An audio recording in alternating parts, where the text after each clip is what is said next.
రోజు ఒక పిల్లాడు అమ్మ దగ్గరకు హెడ్ మాస్టర్ ఇచ్చిన సీల్ చేసిన లెటర్ తీసుకొచ్చాడు, అమ్మకిచ్చాడు. అమ్మ ఆ ఉత్తరం చదివింది. వీడేమో అమ్మకు హెడ్ మాస్టర్ ఏ ఉత్తరం రాశాడు అని చెప్పి చూస్తూ ఉన్నాడు. చదివిన తర్వాత, అమ్మా మా హెడ్ మాస్టర్ ఉత్తరం రాసి నీకు ఇచ్చారు కదా, ఏమని రాశారు? ఏం లేదురా, నువ్వు చాలా తెలివైన వాడువట, నీకున్న తెలివికి నీకున్న జ్ఞానానికి అమ్మ మీ పిల్లాడికి మేము చదువు చెప్పలేము, వాడుకున్న జ్ఞానం చాలా గొప్పది, ఇంటి దగ్గర నువ్వే పెట్టుకుని నువ్వే నీ బిడ్డను చదివించి గొప్పోడిని చెయ్యమ్మా అని చెప్పి నాకు సలహా ఇచ్చారా. కాబట్టి రేపటి నుంచి నేనే నిన్ను చదివిస్తాను. తల్లి తన బిడ్డ కోసం కన్నీటితో ప్రార్థన చేసింది. ప్రార్థనతోనే ఆ బిడ్డను చదివించడం మొదలు పెట్టింది. ఆ పిల్లవాడు కాస్త ఉన్నతమైన స్థితికి వెళ్లి గొప్ప సైంటిస్ట్ అయ్యాడు, ప్రపంచాన్ని వెలిగించి వేశాడు.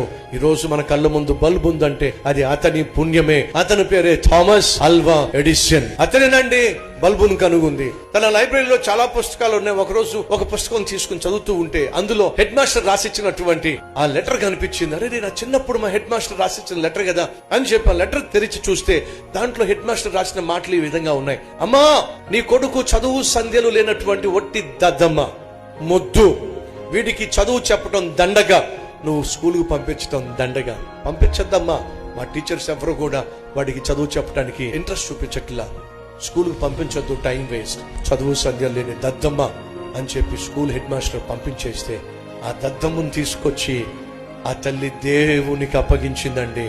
దేవుడు ఆ తల్లి యొక్క ప్రార్థన ఆలకించి మహాజ్ఞానాన్ని ఆ బిడ్డకిచ్చి ప్రపంచాన్ని వెలిగించేటటువంటి ఒక గొప్ప సైంటిస్ట్ చేశాడు. పిల్లల్ని ఎంతసేపు నువ్వు నిందిస్తూ అవమానిస్తూ, నువ్వు చదవలేని వాడివి, దద్దమ్మవి, నీ బతికించే, నువ్వు చదవలేవు, నువ్వు పాస్ అవ్వలేవు అని శాపనార్థాలు పెడుతూ ఉన్నట్లయితే వినో, నీకు తెలియకుండానే నీ మాటల్లో శక్తి ఉంది.